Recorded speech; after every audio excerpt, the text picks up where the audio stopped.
Hey, bonjour frères et sœurs, comment ça va? Je suis tellement heureux de vous revoir. Je suis pasteur Timothée, Jésus Ministère International. Aujourd'hui, je veux parler d'une révélation que j'ai eue à propos de la résurrection et de la vie. J'aimerais prier juste avant. Merci Père Céleste, parce qu'on vient devant toi tellement confiant. On sait que tu es non seulement là, présent, autour de nous, mais tu es aussi en nous. Tu as semé en nous la parole. Tu as semé en nous la vie. Tu nous as donné la vie, ton Fils. Et on t'est reconnaissant pour toujours pour cela. Et aujourd'hui, parle par ma bouche et donne-nous quelque chose de nouveau, qu'on puisse être dans ta vision du monde et de nos corps, de nos vies spirituelles, et qu'on ne vive que par ton Esprit Saint. Au nom de Jésus, Amen, Amen. Comment ça va? Merci d'être présent. Oui, alors aujourd'hui, je veux parler de la résurrection et de la vie. Et l'un des meilleurs endroits dans la Bible, c'est dans l'Évangile de Jean, chapitre 11. Alors, on lit à partir du verset 24, ou 21, pardon. Marc dit à Jésus, « Seigneur, si tu avais été ici, mon frère ne serait pas mort. Mais je sais que maintenant encore, tout ce que tu demanderas à Dieu, il te l'accordera. » Quelle proposition, n'est-ce pas?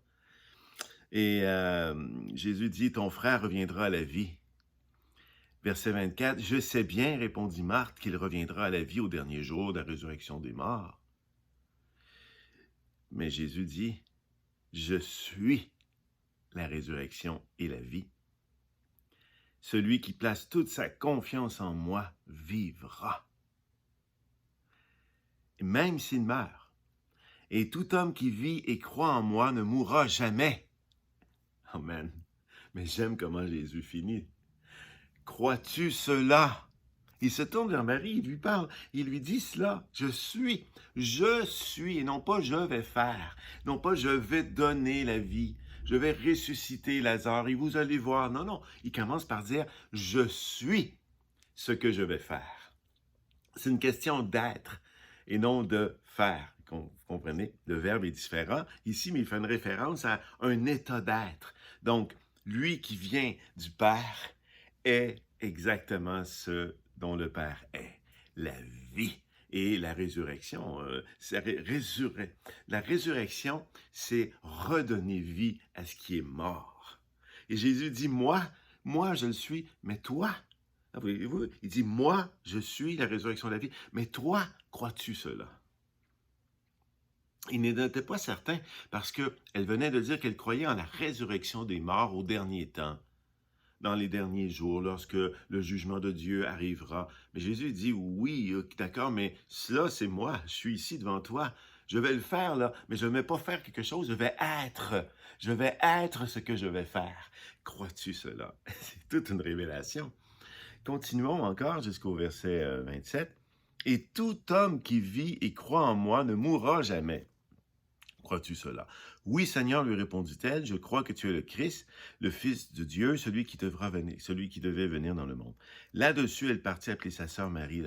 Alors, Jésus place toute sa confiance en qui il est et non pas en ce qu'il va faire. Et c'est un exemple pour nous parce que Jésus, si nous l'avons accepté comme notre sauveur, on s'est donc détourné de notre vie de péché et on a accepté la repentance et le sacrifice de Jésus qui est devenu le Christ à la croix et son sang qui a purifié nos péchés, nous a ressuscité, nous a donné la vie éternelle.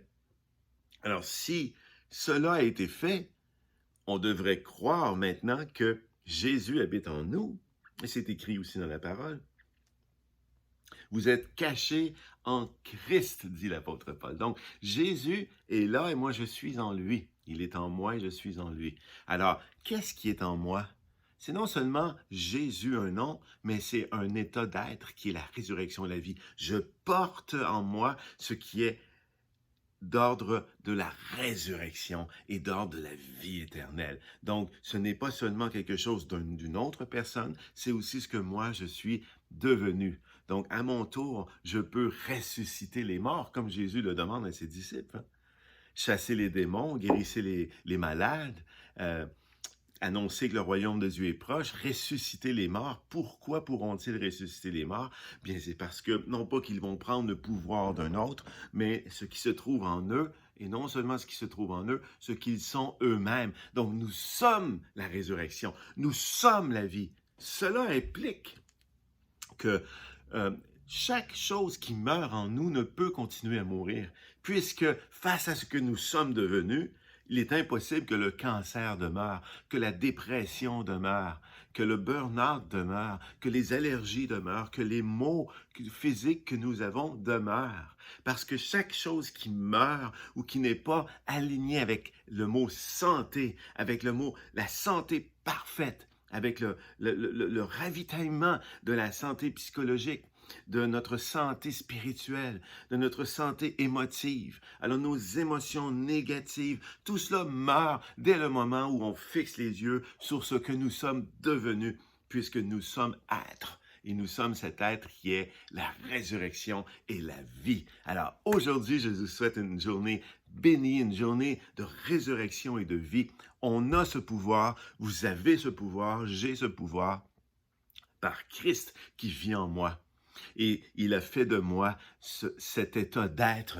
Donc, je peux donc ressusciter autour de moi non seulement des morts, mais des morts spirituelles, des morts physiques. Donc, on peut guérir les malades. Alors, allez aujourd'hui et ayez en tête que vous êtes et non pas que vous allez faire. Et cela va changer complètement non seulement la dimension de votre relation avec vous-même, avec les autres et avec notre Père Jésus et l'Esprit Saint, mais cela va changer votre dimension de votre capacité d'agir. Désormais, il n'y a plus rien qui peut vous empêcher de faire à partir de ce que vous êtes. Amen. Bonne journée, je vous aime et à très bientôt pour une autre révélation. Merci beaucoup. Au revoir.